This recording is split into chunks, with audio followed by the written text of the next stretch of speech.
借圖書。一天，小英跟家俊借圖書。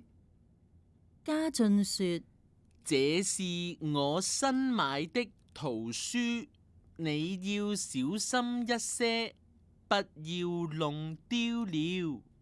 小英說：你不用擔心，一個星期後，我便會還給你。於是家俊便把圖書借給了小英。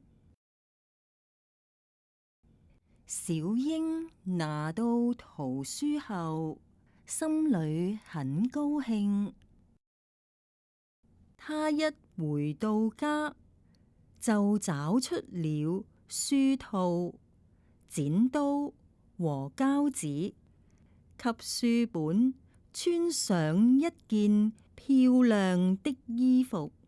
小英心裏想：這樣看書的時候就不會把書弄髒了。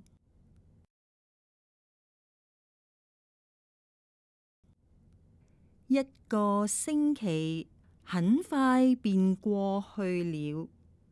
小英看完了整本書，她把圖書帶回學校還給家俊。家俊看着自己的書，不但完好無缺，還多了一個書套，便笑着對小英說：如果你還想看我的書，就隨時來借吧。從此，小英再也不用因為沒書可看而發愁了。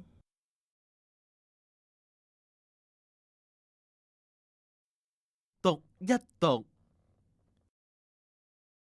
膠紙、圖書、擔心、高興、剪刀、衣服、學校、裝、借書。